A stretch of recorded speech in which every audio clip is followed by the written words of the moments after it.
Good morning વિદ્યાર્થી મિત્રો, ફરી એકવાર મારી યુટ્યુબ ચેનલ એસએસ બાય રાઉસનની અંદર આપ સૌનું હાર્દિક સ્વાગત કરું છું।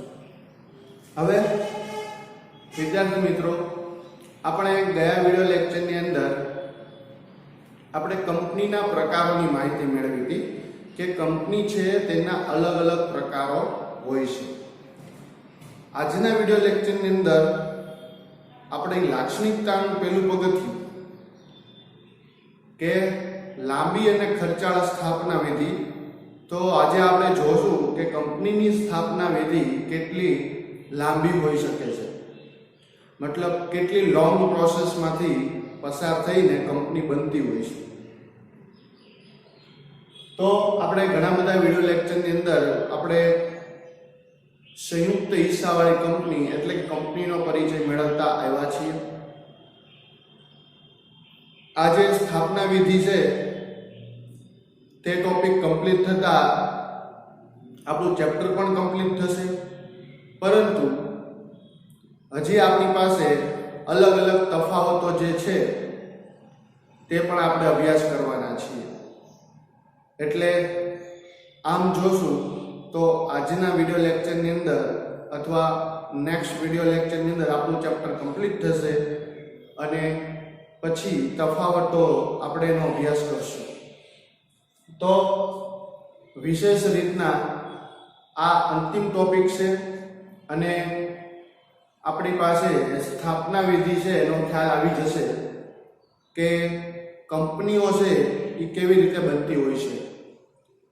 તો સૌપ્રથમ આજે આપણે કંપનીના સ્થાપના કરતી વખતે બે મહત્વની જે બાબતો છે તેનો આપણે અભ્યાસ કરવો છે।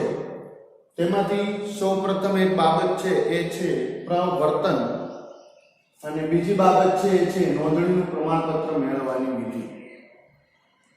હવે આ બંને બાબતો છે એ ટાઈપની છે કે જેની અંદર એક વસ્તુ એવી બને છે કે જેમાં કોઈ વ્યક્તિ હોય એને કંપની બનવાનો વિચાર આવે અને પછી છે એ કંપનીની સ્થાપના વિધિ એટલે કે નોંધણીનું પ્રમાણપત્ર મેળવવાની કાયદાકીય પ્રક્રિયા ચાલુ થાય। તો મહત્વપૂર્ણ વાત એ છે કે આટલી બધી વસ્તીની અંદર, આટલી અબજ વસ્તીઓની અંદર હરેક માનવી છે એને કંપની બનાવવાનો વિચાર આવતો નથી।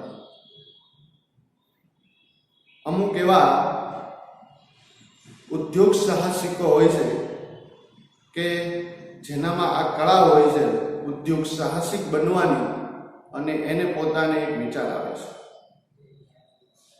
વિચાર આવવો અને કંપનીની કાયદાકીય પ્રક્રિયા પસાર કરવી બંને જોડાયેલી બાબતો છે। નકર તો હર કોઈ ઇન્સાન કંપનીઓ બનાવી નાખે, પરંતુ એવું બનતું નથી કે દરેક લોકો કંપનીઓનું નિર્માણ કરે છે, બનાવે છે। તો વિશેષ મહત્વ એ છે કે સૌપ્રથમ તો કંપની બનાવવાનો વિચાર આવે, કારણ કે વિચાર વગર કંપની છે એ નિર્માણ પામી શકતી નથી હોતી। એટલે આપણે એક સ્થાપના વિધિમાં એક ઈ બાબત ભણશું કે જેની અંદર વિચાર આવે છે, કંપની બનાવવાની બાબતો વિચારવામાં આવે છે। વિચાર મગજમાં દાખલ થતા એના અલગ અલગ પાસાઓ છે, બાબતો છે, એની ઉપર વિશ્લેષણાત્મક રીતે તપાસ કરવામાં આવે છે। અને બીજી એવી બાબત છે કે જેમાં કાયદો આવે છે, એટલે કે જ્યાં લગી કાયદાની મંજૂરી ન મળે ત્યાં સુધી કંપની ચાલુ નથી થતી। તો આ બંને રીતના વિચારી શકાય કે માત્ર વિચાર આવી જાય, તેની બાબતો વિચારી લઈએ અને કંપની ચાલુ થઈ જાય એવું પણ નથી। હર કોઈ વ્યક્તિ કંપની બનાવવા ઈચ્છતો હોય પણ એની કાયદાકીય પ્રોસેસમાંથી પસાર ન થઈ શકતો હોય તો પણ એની કંપની બની શકતી નથી. એટલે વિશેષ એ બાબત છે કે બંને બાબતો વચ્ચે જો તાલમેલ થાય તો જ કંપની છે તે બનાવવામાં સફળતા મળે. એટલે આ એક ખૂબ ખૂબ અગત્યની બાબત છે કે જેની અંદર બંને બાબતો જો ભેગી થાય, સંયુક્ત બને, તો જ કંપની છે એનું નિર્માણ થાય અથવા કંપની બની શકે. એટલે આની લાંબી પ્રક્રિયા એટલા માટે કહેવામાં આવી છે કે એની અંદર પ્રવર્તનનો વિચાર અને પ્રમાણપત્ર મેળવવાનો વિચાર જોડાયેલો છે. માનવીના મગજમાં નવી વસ્તુ બજારમાં મૂકવા કે કોઈ વસ્તુ ઉપર સંશોધન કરીને નવી વસ્તુ બનાવીને બજાર મૂકવો એવો વિચાર આવવો અને સાથે સાથે નોંધણીનું પ્રમાણપત્ર મેળવવું એ પણ ખૂબ આવશ્યક બાબત છે. તો આ બંને જ્યારે જોડાય અને ત્યાર પછી કંપની છે એની સ્થાપના થતી હોય છે. એટલે આને બીજી રીતના એમ પણ કહેવાયું છે કે આ ખર્ચાળ છે. કારણ કે કંપની ઊભી કરવી એ કોઈ નાની મોટી વાત નથી, પરંતુ તેની બાબતો વિચારીને વિશાળ પાયા ઉપર મૂકવામાં આવે એ ખૂબ મોટી વાત છે. કંપનીનો વિચાર હર કોઈને આવી શકે. કંપનીની એક બાબત હર કોઈના મગજમાં દાખલ થઈ શકે, પરંતુ બીજી બાબત ન જોડાય તો કંપની બની શકે નહીં. તો આજના વિડિયો લેક્ચરની અંદર આપણે જોવા જઈ રહ્યા છીએ કંપનીની સ્થાપના વિધિ, એમાં એ ટોપિક. બરોબર, જોશું જો આ લેક્ચરની અંદર બંને ટોપિક કમ્પ્લીટ થાય તો ઠીક છે, નકર આવતા લેક્ચરની અંદર આપણે આ ટોપિક કન્ટિન્યુ કરશું. કેમ કે આ ટોપિક ભણવો અને મગજમાં આ વસ્તુ સમજવી એ ખૂબ અગત્યની છે. એટલે જોઈએ આજનો આપણો વિડિયો લેક્ચર કંપનીની સ્થાપના વિધિ. સૌપ્રથમ આપણે જોઈએ પ્રવર્તન. પ્રવર્તનની અંદર અલગ અલગ છે કે કંપનીના પ્રવર્તનનો વિચાર આવે. મતલબ જ્યારે તમને કોઈ કંપની બનાવવાનો વિચાર મગજમાં આવે એને કહેવાય પ્રવર્તન. સૌપ્રથમ મેં તમને કીધું એમ કે કંપની છે એ બનાવવાનો વિચાર આવવો એ બહુ મહત્વની વસ્તુ છે. એટલા અબજોની વસ્તીની અંદર હર ઇન્સાનને કંપની બનાવવાનો વિચાર આવતો નથી. એટલે સૌપ્રથમ એ બાબત મહત્વની છે, અગત્યની છે કે જેની અંદર કંપની બનાવવાનો વિચાર આવે, કંપની સ્થાપવાનો વિચાર આવે. બરોબર, તો કંપનીના પ્રવર્તનનો વિચાર એ ખૂબ અગત્યની બાબત છે. જ્યારે કોઈ વ્યક્તિને કંપની બનાવવાનો વિચાર આવે એટલે એની સાથે સાથે અમુક બાબતો એને વિચારવી પડે. તો કોઈ વ્યક્તિ છે એના મગજમાં કંપનીના વિચાર આવે બનાવવાનો એટલે એને કહેવાય પ્રવર્તન, કે નવી કંપની બનાવવા વિશે વિચારો અથવા કંપની ઊભી કરવા માટે મગજમાં આવતો વિચાર એને કહેવાય પ્રવર્તન. અને જે વ્યક્તિમાં આવો વિચાર આવે એ વ્યક્તિને પ્રવર્તક કહેવાય. નાની જગ્યાએ ક પ્રમોટર. તો આ બંને વ્યક્તિઓ છે, બરોબર, કે પહેલી છે પ્રવર્તન, જેને મગજની અંદર વિચાર આવે છે, અને જે વ્યક્તિને વિચાર આવે છે એને કહેવાય પ્રવર્તક, પ્રમોટર. બરોબર, અને વિચાર હંમેશા મગજમાં દાખલ કે ભાઈ મારે એટલા કરોડની કે આટલી મૂડીવાળી કે આ ટાઈપની કંપની મારે ઊભી કરવી છે, અથવા આ વસ્તુ માટે અથવા કોઈ નવી વસ્તુ બજારની અંદર લાવે તો એને વિચાર આવે કે મારે આ ટાઈપની કંપની છે ઊભી કરવી છે, તો એને કહેવાય પ્રવર્તક, પ્રમોટર, કે જેને આવો વિચાર આવ્યો. એટલે મેં તમને પહેલા પણ કીધું અને અત્યારે પણ કહું છું કે વિચાર આવવો એ બહુ મોટી વાત છે. આની સાથે હજી એક માહિતી આપી દઉં વિચાર સાથે કે આ દુનિયાની અંદર જે કાંઈ સર્જન થયું છે એનું સૌ પ્રથમ સર્જન માનવીના મનમાં થયું છે. આ રિયાલિટી ફેક્ટ છે કે દુનિયામાં જે કાંઈ વસ્તુ બની એ દુનિયામાં બની એ પહેલા માનવીના મનમાં બની. કારણ કે હર વસ્તુ કોઈને કોઈ ઇન્સાને બનાવેલી છે, બરોબર. એટલે સૌ પ્રથમ આ દુનિયા બની એનો વિચાર સૌથી પહેલા માનવીના મગજમાં આવ્યો, એટલે કે મનમાં આવ્યો. એમ કંપની બનવી એનો વિચાર સૌ પ્રથમ માનવીના મગજમાં આવે છે. ત્યાર પછી વિચાર આવે છે કે કંપની કેવી રીતે હવે ઊભી કરવી. મતલબ આખી પ્રક્રિયા છે કે માત્ર એક વિચાર આવવાથી કાર્ય બંધ થઈ જતું નથી. એમ તો આપણને દિવસ દરમિયાન હજારો વિચાર આવે છે, પરંતુ આપણે હજારો વિચારો વિશે ક્યારેય ઊંડાઈપૂર્વક વિચાર કર્યો નથી હોતો. સેમ બાબત અહીં પણ એ જ બને છે કે કંપની બનાવવાનો વિચાર માનવીના મગજમાં દાખલ થાય છે. જે વ્યક્તિના મગજમાં આવો વિચાર દાખલ થાય એ વ્યક્તિને પ્રવર્તક કહેવાય, અને આ પરિસ્થિતિ બની એને કહેવાય પ્રવર્તક, બરોબર. તો દરેક માનવીની અંદર હજારો વિચાર દિવસ દરમિયાન આવતા હોય છે, પરંતુ અગત્યની વાત એ છે કે હર કોઈ ઇન્સાન તે વિચાર વિશે ઊંડાઈપૂર્વક વિચાર કરતો નથી. તો આજે આપણે જોશું કે કંપનીની સ્થાપના વખતે વ્યક્તિના મનમાં શું ચાલતું હોય છે, કેવી બાબતો વિશે વિચાર કરતો હોય છે અને શા માટે કરતો હોય છે. તો પ્રથમ બાબત પ્રવર્તન અને પ્રવર્તક એ તમને ક્લિયર થઈ ગઈ છે. તો હવે આપણે આગળ વધીએ. બીજી બાબત છે પ્રાથમિક અને વિગતવાર ચકાસણી. તો જો જ્યારે આપણે કોઈ કંપની વિશે વિચારતા હોઈએ ત્યારે સ્થાન ખૂબ મહત્વનું છે. ક્યાં બનાવવી,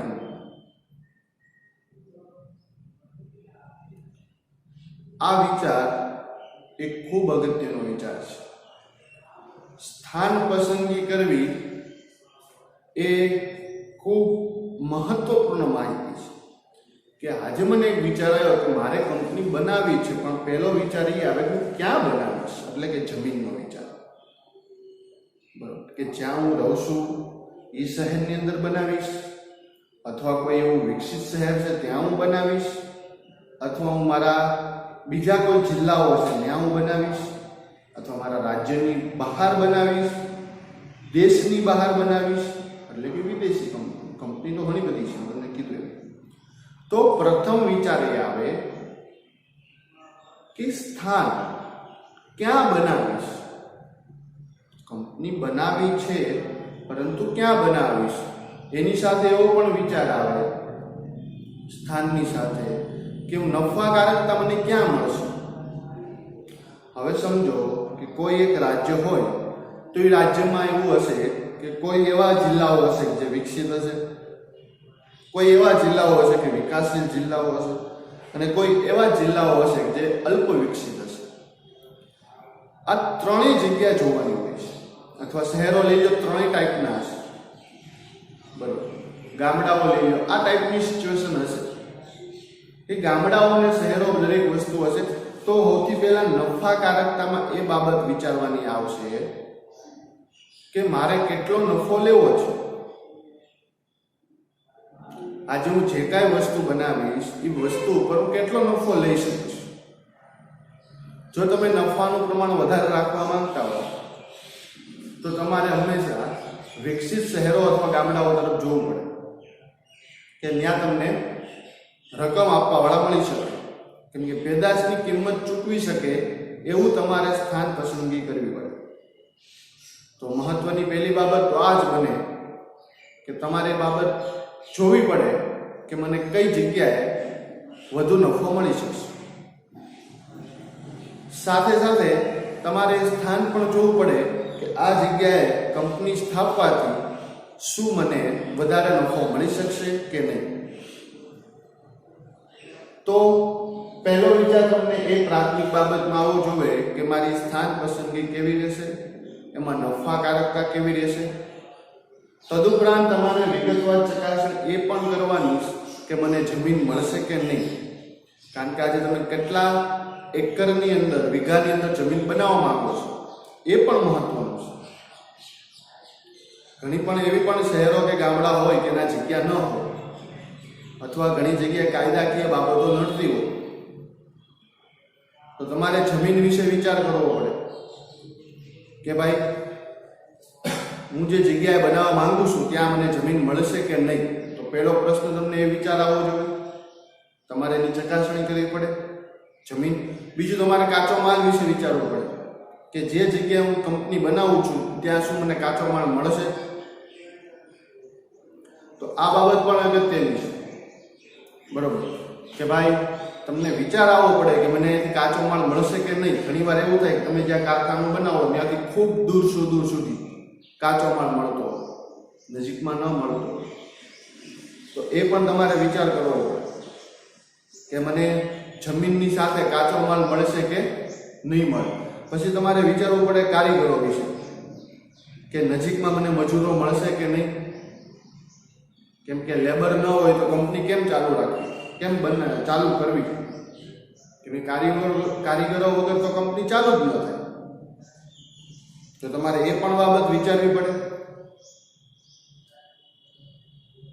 એટલે સાથે તમારા વાહન વ્યવહાર પણ વિચાર કરવો પડે કે ભાઈ તમારી જે કંપનીની અંદર વસ્તુ બને છે ત્યાંથી તમે જે સ્થળો છે, જે વિતરણો કરવાની તમારે જે જગ્યાઓ ને અમારે પહોંચાડવા માટે કેટલો ખર્ચો લાગશે.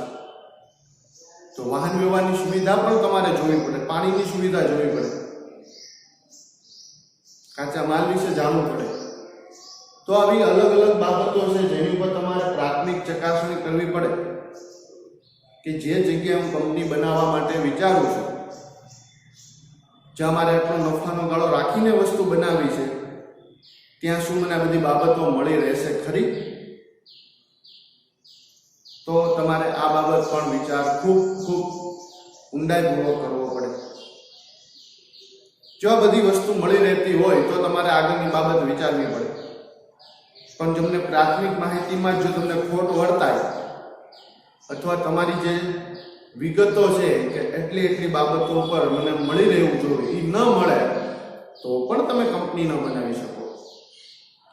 એટલે આ બધી બાબતો એવી છે જેમાં તમારે વિચાર કરવો પડતો હોય છે. વિચાર કર્યા પછી જો બધી બાબતો અનુકૂળ આવે કે ચલો ભાઈ હું અહીંયા જમીન ઉપર હું કંપની સ્થાપી શકું અને આ બધી વસ્તુઓ છે, કાચો માલ લઈ લો, વાહન વ્યવહાર લઈ લો, મજૂરો લઈ લો, પાણી લઈ લો, આ બધી વસ્તુ મને મળી રહેશે, ઇલેક્ટ્રિસિટી લઈ લો, બધી વસ્તુ મને મળી રહેશે તે જગ્યાઓ અને નજીકમાંથી મળી રહેશે. એટલે મારે ખર્ચાઓ વધુ નહીં થાય. કારણ કે કોઈ વસ્તુની પેદાશ કરો, તે વસ્તુની પેદાશ પ્લસ ખર્ચાઓ થઈને કિંમત બને અને કિંમત છે ચૂકવવા માટે ગ્રાહકો કેપેબલ ન હોય તો તમારી વસ્તુનું વેચાણ ન થાય. તો આ બધી બાબતો વિચારવી પડે. એટલે પ્રાથમિક તમારે માહિતી છે એનો વિચાર કરવો પડે છે, જેના કારણે તમને લોકોને ખ્યાલ આવી શકે કે ભાઈ તમારી જે ચકાસણીમાં કેટલી બાબતો ખૂટે છે અથવા કેટલી બાબતો વધુ સરળ બની. તો આ વસ્તુ વિચાર કર્યા પછી તમારે સાધનોનું એકત્રીકરણ કરવું પડે. તો આપણને ખબર છે કે સાધનોનું એકત્રીકરણ એટલે કે જમીન તમારે જોવે, જમીન મૂડી, નિયોજક, આ બધી વસ્તુ ભેગી કરવી પડે, શ્રમિક, બરાબર. તો સૌપ્રથમ તમારે સાધનોમાં જોવું પડે કે મને જમીન મળી રહેશે કે નહીં કંપની બનાવવા માટે. તો કંપની બનાવવા માટે તમારે જમીન, મૂડી, શ્રમ અને નિયોજક આ 4 સાધનો છે. તો પહેલો વિચાર તમને આવો જોઈએ કે મને અહીંયા જમીન મળી રહેશે કે નહીં અથવા મારે જેટલી જમીન જોતી છે એટલી મળશે કે નહીં. તો જમીન કેવી રીતે હું પ્રાપ્ત કરીશ એ બાબત તમારે વિચાર કરવો પડે. તદુપરાંત જમીનની કિંમત તમારે જોવી પડે અથવા જમીન ઉપર લાગતું ભાડું તમારે વિચાર કરવો પડે કે ભાઈ આટલી જમીન ઉપર કંપની બનાવવા માંગુ છું અને મને ભાડે મળી રહ્યું છે જમીન, તો ભાડું એનું કેટલું ચૂકવી શકું? તો જમીન ઉપર ચૂકવાતું ભાડું અથવા જમીનની કિંમત એ પણ તમારે એક વિચાર કરવો પડે, બરોબર? કેમ કે એ અગત્યની વાત છે. તમને જમીન મળી તો તમે એની કિંમત ન ચૂકવી શકો તો, અથવા ભાડે તમને જમીન મળી ગઈ એટલા એકર તમને ભાડે આપવા માટે તૈયાર છે, 20 વર્ષ 50 વર્ષ ગમે એટલા એટલે ભાડે આપી છે, તો તમે ભાડું ચૂકવવા માટે ક્ષમતા ધરાવો છો કે નહીં એ બાબત અગત્યની છે. તો આવી રીતના જે સાધનો છે એને તમારે ભેગા કરવા પડે. તો વિશેષ રીતના તમારે જોવું પડે જમીન મને મળશે કે નહીં, ભાડે મળશે કે નહીં, એની કિંમત શું ચૂકવવાની મારી ક્ષમતા છે, આવો પણ વિચાર તમારે કરવો પડે. ત્યાર પછી મૂડી છે એ આપણે હમણાં સમજીએ. શ્રમ, મજૂર. ઘણા એવા સ્થાનો હોય કે ત્યાં તમને મજૂરો મળવા અશક્ય હોય અથવા ખૂબ મુશ્કેલી સર્જાય છે કે એવી બાબત હોય, તો જે શ્રમ છે એ પણ વિશેષ અગત્યનો છે કે ભાઈ તમે શ્રમ ત્યાં તમને મળશે કે નહીં મળે એ પણ અગત્યની વાત છે. તો શ્રમ ઉપર ખૂબ ધ્યાન રાખવું પડે. અથવા તમને શ્રમિકો આજે મળ્યા રહેશે, તમને રહેવાની વ્યવસ્થા, ખાવા પીવાની વ્યવસ્થા પણ વિશે વિચારવું પડે કે તમે એને કેટલો પગાર ચૂકવી શકો, શું તમે એને રહેવાની વ્યવસ્થા કરી શકો, શું તમે એને ખાવા પીવાની વ્યવસ્થા કરી શકો, તો રહેઠાણની સુવિધા, ભોજનની સુવિધા, આ બધી બાબત વિશે પણ વિચાર કરવો પડે. અથવા સ્થાનિક કક્ષાએ તમને મજૂરો કેટલા મળી રહે એ પણ અગત્યનું છે કે બહારથી તમારે મજૂરો ન બોલાવવા પડે, એને સાચવવા ન પડે, એટલે કે સગવડતાઓ ન દેવી પડે. તો પહેલા તમારે એવો વિચાર કરવો પડે કે શું મને સ્થાનિક કક્ષાએથી મજૂરો મળશે કે નહીં, કેમ કે શ્રમ એ અગત્યની વસ્તુ છે. અને તમારે બે પ્રકારના શ્રમિકો ગોતવા પડે, શારીરિક ગોતવા પડે અને માનસિક શ્રમે ગોતવા પડે. કારણ કે કંપની છે, બંને પ્રકારના કાર્યો રહે, ફિઝિકલી, મેન્ટલી. તો તમારે આ બધી બાબત વિશે વિચાર કરવો પડે, એને ભેગું કરવું પડે. એકત્રીકરણ મતલબ ભેગું કરવું, કે જે ઉત્પાદનના સાધનો આપણે કામે લગાડીએ છીએ એ તમામ સાધનો ભેગા થાય છે કે નહીં, ચારેયનો સંયુક્ત થાય છે કે નહીં. સંયુક્ત રીતના ન જોડાય સાધનો તો પણ કંપની ઊભી કરી શકાતી નથી. એટલે પ્રથમ બાબત તો એ જ છે કે આ બધી બાબતો છે એના વિશે આપણે ખૂબ વિચાર કરવો પડતો હોય છે. તો એક આ બાબત છે એના વિશે વિચાર કરવો પડે. પછી વાત કરીએ નિયોજનની. તો આ ત્રણ સાધનો, જમીન, મૂડી, શ્રમ, આ ત્રણેયને જોડના નિયોજક, જેને આપણે પ્રવર્તક કીધો, એ પણ એક ક્ષમતાવાળો હોવો જોઈએ. એનામાં આટલી કેપેસિટી હોવી જોઈએ કે તે વ્યક્તિ છે કંપની ઊભી કરી શકે. તો પ્રાથમિક રીતના જો તો પ્રવર્તનને આવા કંપનીની સ્થાપના વિધિ સમયે આવા વિચારો આવે, આ વિચારો પર એ કામ કરે. અને અંતિમ પગથિયું છે કે નાણાકીય વ્યવસ્થા કેવી કરે છે. મૂડી વિના કોઈ પણ વસ્તુ અશક્ય છે. જ્યારે તમે બિઝનેસ સેક્ટરની અંદર રહેલા હો અને જો તમારી પાસે મૂડી ન હોય તો કોઈ કાર્ય કરી શકાતું નથી. મૂડી આવશ્યક બાબત છે. તો પછી વાત કરીએ કે નાણાકીય વ્યવસ્થા કેવી રીતે કરી શકાય. બરોબર, તો કે નાણાકીય વ્યવસ્થા કરવા માટે તમારે એ વસ્તુ વિચારવી પડે કે મૂડી મારી પાસે કેટલી છે. તમારી પાસે મૂડી કેટલી છે વિચાર કરવા પછી વિચારાય મૂડી હું ક્યાંથી લાવીશ. એ વિચાર કર્યા પછી એવું વિચારે કે મૂડી કેવી રીતે લાવીશ. કારણ કે કેટલી છે, ક્યાંથી લાવીશ, કેવી રીતે લાવીશ, આ બધો વિચાર એક પ્રવર્તકને કરવો પડતો હોય છે. ડાયરેક્ટલી કોઈ કંપની છે એ ચાલુ થઈ શકતી નથી હોતી. એટલે આવો પણ વિચાર પ્રવર્તકે પોતે કરવાનો હોય છે વિશેષ રીતના. આ પણ એક ખૂબ અગત્યની બાબત છે. આવું પણ એક વિચાર કર્યા પછી જ આગળ વધી શકાતું હોય છે. એટલે જે કોઈ પ્રવર્તન થયો છે, મતલબ વિચાર ઊભો થયો છે પ્રવર્તકને, તો એને આ એક બાબતો છે જેના ઉપર ગંભીર રીતના વિચાર કરવાનો હોય છે. આ વિચાર આવ્યા પછી વિગતવાર માહિતી મેળવ્યા પછી જેના વિશે કંપની બનાવવાની છે એની પ્રાથમિક વિગતવાર માહિતી મેળવ્યા પછી એનું પ્રમાણપત્ર મેળવવાની વિચાર આવે. જોકે બંને સાથે જોડાયેલા છે.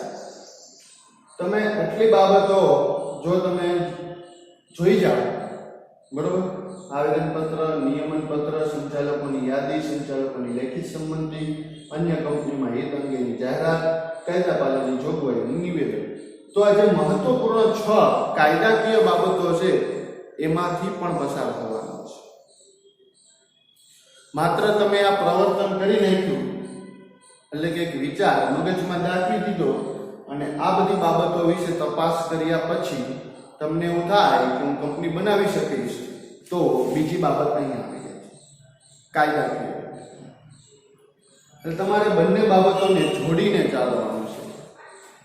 સાંકળીને ચાલશો બંને બાબતને તો તમે લોકો કંપની બનાવી શકશો. મેં પહેલા પણ કીધું અને અત્યારે પણ કહું છું કે માત્ર એક સ્થાપના વિધિનું પહેલું પગથિયું તમે પાસ કરો અને આ પગથિયામાંથી તમે પસાર થઈ શકો એમ ન હો તો પણ કંપની બની શકતી નથી. કંપની બનાવવા માટે પ્રવર્તન અને નોંધણીનું પ્રમાણપત્ર મેળવવાની વિધિ બંને બાબતો પસાર થવી જોઈએ અને ત્યાર પછી જ કંપની છે તેનું નિર્માણ થાય છે. તો આવી રીતે બંને બાબતો વિચાર કર્યા પછી જ કંપની બનાવી શકાતી હોય છે.